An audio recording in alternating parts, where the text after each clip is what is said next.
আরেকটা ব্লগ। অনেকদিন পরেই ব্লগ বানাচ্ছি। সবাইকে অনেক অনেক ভালোবাসা ও শুভেচ্ছা, শুভ নববর্ষ। তো কেমন আছেন সবাই? আশা করছি ভালো আছেন। তো আমিও ভালো আছি। তো একটু ব্যস্ত আছি, তার জন্য ব্লগ একদমই বানাতে পারছি না। খুবই খুবই ব্যস্ত। তো ব্যস্ততার কারণ পিছনে দেখতেই পাচ্ছেন, দেখা যাচ্ছে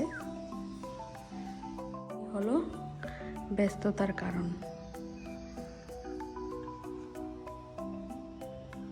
অবস্থা খুবই খুবই খারাপ। আর এই যে একজন এখানে বসে আছে। শুভ নববর্ষ বলো সবাইকে। শুভ নববর্ষ সবাইকে। তোমাকে দেখাই যাচ্ছে না বাবা। শুভ নববর্ষ সবাইকে, অনেক শুভেচ্ছা সবাইকে। চুল কেটে দিয়েছি, তার জন্য মুখটা এরকম লাগছে। এই যে চুল কেটেছি কেন কি, ওর মাথায় অনেক অনেক ড্যান্ড্রফ হয়ে গিয়েছিল। তো ড্যান্ড্রফের কারণে চুলগুলি এখন ছোট হয়েছে। তো এখন একটু হেয়ার প্যাক ট্যাক লাগানো যাবে, মানে নিম পাতা বাটা টাটা এগুলি দিয়ে একটু ড্যান্ড্রফটাকে কমানো যাবে।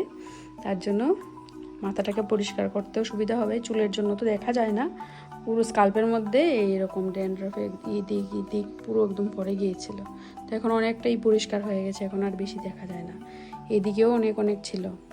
তো এর জন্য চুলটা কেটে দেওয়ায় মুখটা এরকম লাগছে। এখন তো বড় হয়ে যাচ্ছে। তো স্কুল সামার ভ্যাকেশন যদি থাকতো তো মাথাটা টাক করে দিতাম, কিন্তু মাথাটা টাক আর করলাম না, খারাপ লাগে। এখন বড় হয়ে গেছে, মাথা টাক দেখলে কেমন লাগবে। তো আমি এদিকে চলে এলাম রান্নাঘরে রান্না করতে। সকাল সকাল চান ঠাকুর পুজো দেওয়া কমপ্লিট হয়ে গেছে। তো এবার আজকে যেহেতু নববর্ষ, তো আমরা তো একটু যারা আমিষ খাই, মাছ মাংস রান্না হয় ঘরে। তো এই যে এখানে মাটনটা ভালো করে ধুয়ে নিয়ে কুকারে সিটি দিয়ে দেব। যেহেতু এটা খাসির মাংস, নর্মাল পাঁঠার মাংস হলে কুকারে সিটি দিতে হয় না, মশলা মেখে একসাথে বসিয়ে ভালো করে কষিয়ে নিলেই হয়ে যায়। তো এটাকে ভালো করে ধুয়ে নিয়ে আমি কুকারে একটু নুন আর হলুদ দিয়ে কয়েকটা সিটি দিয়ে দেবো। আর এখানে এনেছি কাতলা মাছ, ইচ্ছে আছে একটু দই কাতলা বানাবো। তো এই মাছটাকে এবার ভেজে নেব নুন হলুদ মাখিয়ে, যেটা ন্যাচারালি মাছ ভাজা করেই রান্না করা হয়। আর যেহেতু বড় মাছ, একটু ভালো করে ভাজা না করলে মাছটা খেতে টেস্টি লাগে না। তো খুব মুচমুচে করে ভাজাগুলি আমি করব না, তো খুব বেশি ভাজাটা করব না, একটু হালকা ভাজা করে তারপর নামিয়ে নেব, তরকারিটা রান্না করব। আর এদিকে মাছ ভাজা হচ্ছে, আর ওইদিকে হচ্ছে ভাত। নর্মাল সিম্পল ভাত করব, আর পোলাও টোলাও কিছুই করব না। অন্যান্য বছর পোলাও রান্না করি, তো আজকে পোলাও করব না, মাছ আর মাংস আর স্যালাড করব, আর নর্মাল সিম্পল রাইস। এই হলো আমাদের নববর্ষের মেনু। আর দই আছে, তো মিষ্টিও আছে, ঠাকুরকে দিয়েছিলাম পুজোতে, তো একটু বেশি করে মিষ্টিটা এনেছিল। তো এগুলি আর দেখালাম না। তো এই যে আমার মাটনটা সিটি দেওয়া কমপ্লিট। এবার ঢেলে রেখে দেবো একসাথেই। যখন রান্না করব তো মাটনটা তুলে দিয়ে দেবো, আর মটনের যে স্টকটা আছে এটা আমি লাস্টে ঝোলের জন্য ইউজ করব, তো এই জন্য একসাথে রেখে দিলাম।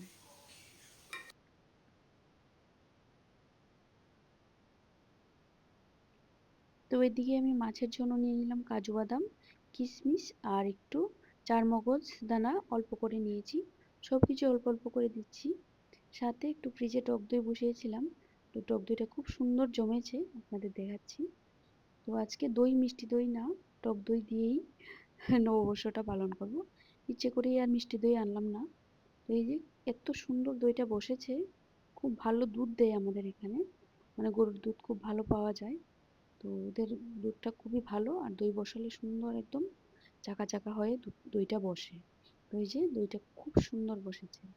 এটা দিয়েই আজকে দই মাছ রান্না করব, মানে দই কাতলা রান্না করব।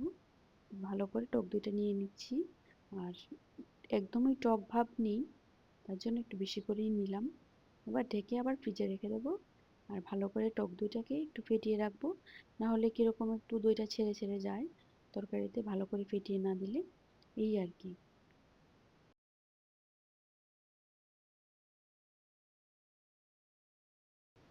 তো এদিকে আমি একটু মশলা করে নেব মাছের জন্য। তো যে কাজু বাদাম, তারপর কিশমিশ, চারমগজদানা ভিজিয়ে রেখেছিলাম, এগুলি আমি দিয়ে দিচ্ছি। তারপর এক এক করে সব মশলাই দেব, কাঁচা লঙ্কা, রসুন, পেঁয়াজ, সব পরিমাণ মতো। যেহেতু বেশি একটা মাছ রান্না করব না, 6 পিসের মতো রান্না করব। 6 পিস না, 5 পিস রান্না করব। তো 5 পিস মাছ রান্না করব, যেহেতু অল্প করেই তরকারিটা করব। তো এই যে আদা রসুন পেঁয়াজ লঙ্কা সব অল্প অল্প করে দিয়েছি। আর এদিকে মাংসর জন্য আলুটা ভাজা করছি। আমি রান্নাটা পুরোপুরি দেখালাম না কীভাবে দই মাছ রান্না করেছি। যদি ভালো লাগে তাহলে বলবেন, আমি শেয়ার করব পরে। এই মাংসর জন্য মশলাটাকে ভালো করে কষিয়ে নিচ্ছি। আর একটা ইয়েতে আমি জায়গায় পড়েছি যে মাটন রান্না করলে বেশি করে আদা দিতে হয়, আর চিকেন রান্না করলে বেশি করে রসুন দিতে হয়। তো এটাই আজকে অ্যাপ্লাই করলাম, দেখি কেমন হয়। আদাটা মোটামুটি ভালো পরিমাণেই দিয়েছি, রসুনও দিয়েছি, কিন্তু আদাটা পরিমাণ মতো দিয়েছি, রসুন আদা সমান সমান। কিন্তু চিকেনে আদার পরিমাণটা একটু কম দিয়ে রান্না করলে ভালো লাগে। তো এই যে মশলাটা কষানো হয়ে গেল, আর এবার মাটনটাও এক এক করে সবগুলি দিয়ে দিচ্ছি, দিয়ে ভালো করে কষিয়ে নেব ঢেকে ঢেকে। তারপর লাস্টে ঝোল দেওয়ার সময় মাটনের স্টকটা ইউজ করব, গরম মশলা দিয়ে নামিয়ে নেব। তো পুরোপুরি রান্নাগুলি আজকে আর শেয়ার করছি না, এমনি আপনাদের সাথে কি আজকে রান্না করেছি না অবশ্যই দিন এটাই শেয়ার করছি। মাছটা রান্না হয়ে গেল, মাটনের ঝোল দেওয়া কমপ্লিট। এবার ফুটে গেলে গরম মশলা দিয়ে নামিয়ে নেব। তো মাটন খেতে তো ভালোই লাগে, তবে মাঝে মধ্যে খুব কমই খাওয়া হয়। খাওয়াটা কেন কম হয়, মাটনটা একটু রিচ হয়ে যায়, তার জন্য অকেশনালি মাটন রান্না হয়। তো কমপ্লিট আমার মাটন রান্না। দুপুরে রান্না বান্না সিম্পল, মাছ আর মাংসই করেছি।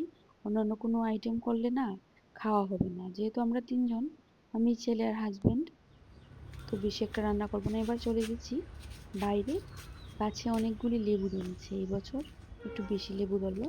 এর আগে একটা দুটো করে ধরতো। তো এটা হলো গন্ধরাজ লেবু, মানে আমরা এলাচি লেবু বলি। সুন্দর একটা গন্ধ হয়, আর ম্যাচিউর হয়ে গেলে খুব রসও হয়। তো এই যে অনেকগুলি লেবুই ছোট ছোট এসেছে, বড় হয়েছে কয়েকটা। তো এখান থেকে একটা আজকে পেরে নেব খাওয়ার জন্য ভাতের সাথে, মাটনের সাথে একটু লেবু আর স্যালাড যদি হয়, খাবারটা কিন্তু খুব জমে যায়। তো এই যে এই লেবুটা পেরে নিচ্ছি, খুব সুন্দর সেন্ট। এই লেবু পাতাগুলিতেও এত ভালো সেন্ট হয়। আমি মাঝে মধ্যে যখন রান্না করি তখন দুটো করে লেবু পাতা ইউজ করি, ভালোই লাগে। অনেক সময় ডালের মধ্যে দিলেও ভালো লাগে, একটা লেবুর সেন্ট করে, খুব সুন্দর লাগে খেতে। তো এই যে এই লেবুটা এখন গিয়ে কেটে নেব। আর এই যে বাড়ির অবস্থা, চারিদিকে কাঠ লোহা সব ছড়িয়ে ছিটানো আছে। এবার একদিন লোক নিয়ে ভালো করে গুছাতে হবে, কাজ এখনো শেষ হয়নি। আর এই হলো আমার বেদানা গাছ। তো এমনি বাজার থেকে বেদানা খেয়ে বীজ ফেলেছিলাম, এটা থেকেই এত বড় একটা গাছ হয়েছে। অনেকবারই ফুল আসছে, আবার ফুল ঝরে যাচ্ছে। জানি না এটার মধ্যে কি দেব, কি দিলে বেদানা একটা হলেও যদি ধরে তো আমি সাকসেস হয়ে যাব। আমার যত্ন করা, যত্ন কি, মানে গাছটা যখন ছোট ছিল তখন এটাকে আর ফেলিনি, তুলে রেখে দিয়েছিলাম যে যদি বেদানা ধরে। তো তার জন্য আর কি, একটাও যদি ধরে তো আমি সাকসেস হব। আর যত আমার ইনডোর প্ল্যান্ট ছিল, আউটডোর প্ল্যান্ট ছিল, সব কিছু একদম অন্যান্য জায়গায় ছড়িয়ে ছিটিয়ে আছে, মানে যেদিকে পেরেছি ওই দিকেই নিয়ে গুছিয়েছি। বাড়ির মানে কনস্ট্রাকশনের কাজ যখন চলে, আমার যে কত গাছ নষ্ট হয়েছে, আর ওদেরকে বাঁচানোর জন্য আমি অন্যান্য গাছের নিচে টিচে এনে সাইড করে রেখেছি। ঘরের কাজ যদি কমপ্লিট হয়ে যায় তারপর ওদেরকে আবার ঘরে শিফট করব। তো এই যে এদিকে হলো দুপুরের রান্না বান্না কমপ্লিট, স্যালাডও কেটে নিয়েছি, এবার লাঞ্চটা করে নেব। তো স্যালাড কি, একটু বিট, গাজর, পেঁয়াজ, শসা, এটাকে ভালো করে মেখে নেব। আর এই স্যালাডটা খেতে না আমার খুব ভালো লাগে, সাথে ধনেপাতা, কাঁচা লঙ্কা, অল্প একটু সর্ষের তেল আর একটু সল্ট, বাস মেখে নিলে স্যালাডটা খুব ভালো লাগে। তো ছেলেকে দিলাম, হাজব্যান্ডকেও দিলাম। তোকে আর দেখালাম না, ওদেরকে দেখানোর অবস্থায় নেই ওরা, ওদের নাকি অনেক গরম লাগছে, তো খালি গায়ে আছে, তাই আর ওদেরকে দেখালাম না। ছেলেকে তো দেখালাম আপনাদেরকে, নববর্ষ উইশ করলো। তো এই আর কি, এবার আমি খাওয়া দাওয়া করছি। এই মাছের গ্রেভিটা না খুবই খুবই টেস্ট হয়েছে খেতে। আমি নিজেই রান্না করে নিজেই বলছি, খুব ভালো হয়েছিল খেতে, মাছটাও খুব টেস্টি ছিল। তার জন্য মাছের ঝোলটা, মানে পুরোটা রান্নাটা খুব ভালো লাগছে খেতে আর কি। এই আমাদের খাওয়া দাওয়া। আপনারা নববর্ষে কি কি খেলেন বলবেন অবশ্যই। ভিডিও আমি কন্টিনিউয়াসলি দিতে পারছি না এই বাড়ির কনস্ট্রাকশনের জন্য, রোজ 6 জন 10 জন করে লোক থাকে, তার জন্য ভিডিও দেওয়া হয় না। তো যারা যারা আমার ভিডিওটা দেখছেন অবশ্যই সাবস্ক্রাইব করে, লাইক করে আমার পাশে থাকবেন, আর আপনাদের আইডিয়াসগুলো আমার সাথে শেয়ার করবেন। আপনারা নববর্ষে কী কী খেয়েছেন, কী কী করেছেন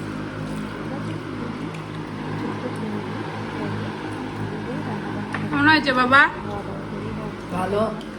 নতুন জামা কাপড় কি অবশ্য তো তেমন বেশি কিছু কেনা হয় না, তবে কয়েকটা নাইটি, ছেলের জন্য প্যান্ট গেঞ্জি, আর হাজব্যান্ডের জন্য টি শার্ট, এগুলিই কেনা হয়েছে। এখন হয়েছে বিকেলবেলা, তো আমরা সবাই মিলে রেডি হয়ে যাচ্ছি একটা মেলাতে। ফার্স্ট টাইম এই মেলাতে যাব, এর আগে কখনো যাইনি। তো রেডি হয়ে গেছি, বাইরে প্রচণ্ড পরিমাণ গরম, একটু ঘুমিয়েছিলাম, মানে কি একটু শুয়েছিলাম, এবার রেডি হয়েছি, যাচ্ছি মেলাতে। তো এই মেলাতে এর আগে যাওয়া হয়নি, আজকে প্রথম যাচ্ছি। গিয়ে দেখি কেমন হয় মেলাটা, ভিড় কেমন হবে জানি না।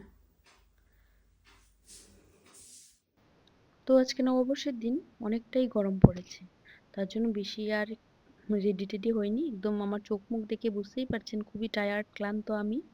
কারণ বাড়িতে এত পরিমাণ কাজ চলছে, ঠিকমতো রেস্ট কোনো কিছুই আমি ঠিকমতো করতে পারছি না। চোখ মুখ একদম বসে গেছে। তো মন টনও বেশি একটা ভালো না, এই নিয়েই চলছি। ভিডিও টিডিও কিছুই আমি ঠিকমতো দিতে পারছি না। তো যেহেতু বাংলা বছরের নতুন একটা দিন, প্রথম দিন, তো ভাবলাম যে খাওয়া দাওয়া তো করে নিয়েছি, তো বিকালবেলা যে কোনো একটা মন্দিরে প্রত্যেক বছরই আমরা যাই। তো এই বছর আমাদের বাড়ির পাশেই একটা সাই বাবার মন্দির আছে। বেশ অনেক দিন ধরেই ভাবছিলাম আসবো আসবো, কিন্তু ভাগ্যে আর হয়নি। তো আজকে ফাইনালি বছরের প্রথম দিনে ভাগ্যটা হলো, তো আসলাম। বেশ ভালো লাগছিল, খুবই সুন্দর, ছোট মতো, মানে ছোট বলবো না, বেশ বড় জায়গা নিয়ে করেছে, খুবই সুন্দর, মানে এত পিসফুল, খুব ভালো লাগছিল। অনেক লোকজনই এসেছে। তো এই যে একদম গেটের বাইরে জুতোগুলি রেখে তারপর ভেতরে ঢুকতে হয়। তো এই হলো মন্দির, আর এই হলো এটার মানে জায়গাটা খুব বেশি বড় না, আবার একদম ছোটও না। তার জন্য বলছিলাম যে খুব বড় না, কিন্তু খুব গুছানো, খুব সুন্দর। আর এই হলো মন্দিরের ভিতর সাই বাবা। তো বেশি একটা ভিডিও এলাও না, তারপর আমি একটু করে নিয়েছিলাম ভুলে ভুলে। তো যেহেতু করেছি, এটা হয়তো বা সাই বাবারই ইচ্ছে ছিল, তার জন্য করা হয়েছে, তো আপনাদের সাথে শেয়ার করলাম। এই হলো মন্দিরটা। তো এবার আমরা চলে যাব মেলা দেখতে। তো মেলাটাতে এর আগে যাওয়া হয়নি, এই হলাম আমি, এমন অবস্থা একদম এলোমেলো। তো এই যে জুতো পরে এবার চলে যাব মেলাতে। দিনের অবস্থাও খুব খারাপ, বৃষ্টি নামবে, ছাতা আনা হয়নি। তারপরও দেখি কতটুকু দেখতে পারি, যদি না দেখতে পারি তো চলে আসবো বাড়ি। মেইন উদ্দেশ্য ছিল আমার মন্দিরে আসাটাই। অন্যান্য বছর অন্যান্য লক্ষ্মীনারায়ণ বাড়ি, জগন্নাথ বাড়ি, সব জায়গায় যাই। তো এবার আর অতটা দূর গেলাম না, বাড়ির আশেপাশেই সাই বাবার মন্দিরে আসার ভাগ্য হলো, তো এখানে আসলাম। এতদিন বাবা চাচ্ছিল না তাই আসতে পারিনি, এই বছর চাইলো তাই আসলাম। এই হলো মেলাটা, একদম গ্রাম্য একটা মেলা, ছোট মানে সব হাতের কাজ, বিভিন্ন রকমের দোকান, খাবার দাবার এগুলিই বসছিল। কিন্তু আকাশের অবস্থা এত খারাপ হওয়ায় জানি না মেলাটাকে ভালো করে এনজয় করতে পারবো কিনা। তো গাড়িটা পার্ক করে তারপর নামবো। তো যেতে যেতে আপনাদের সাথে শেয়ার করছি যে রাস্তার দুপাশ দিয়ে অনেক রকম দোকান বসেছে, গাছের দোকান। তো খুব ইচ্ছে আছে একটু গাছের দোকানে দেখবো, একটু বুগেনভিলিয়া নয়, বুগেনভিলিয়ার দুটো গাছ আমার খুব ইচ্ছে আছে, একটু মিক্সড কালারের গাছ কেনার, মনে মনে খুঁজছিও। তো এবার যদি পাই দুইটা গাছ আমি কিনবো। তো দেখি এখানে গাছের দোকানও বসে, যে দেখি যদি কিনতে পারি তো কিনবো, না হলে চলে যাবো বাড়ি। তো এই গাড়িটা পার্ক বেশ অনেকটা দূরেই করতে হয়েছে, কারণ অনেক লোকজনই ছিল। আর এই রাস্তাটা না ভীষণ ব্যস্ত একটা রাস্তা, সকাল থেকে রাত অবধি 24 ঘন্টা এখানে গাড়ি যাতায়াত করে, আর খুবই রিস্কি হয়ে যায়। তো ভালো করে জায়গা বুঝে সাইড করতে হয়। এই আর কি, এটা আমাদের ইউনিভার্সিটিতে যাওয়ার রাস্তাটা। তো মেলা দেখানো হলো না, আপনাদের সাথে শেয়ারও করতে পারলাম না, ঝট করে একটা বৃষ্টি নেমে গেলো। আর এই যে হাজব্যান্ডের গায়ে একটু একটু বৃষ্টির ছিটা পড়েছে। তো এবার গাড়িতে চটপট করে চলে এলাম, আর দুটো মুড়া কিনেছি, আর কিছুই কিনলাম না কারণ মেলা দেখতে পারলাম না। গাড়িতে মানে ওঠার সময় একটা দোকান ছিল, ওইখান থেকে এটা কেনা হলো। তো আজকের মতো ভিডিওটা এখানেই শেষ করছি, কেমন লাগলো জানাবেন অবশ্যই।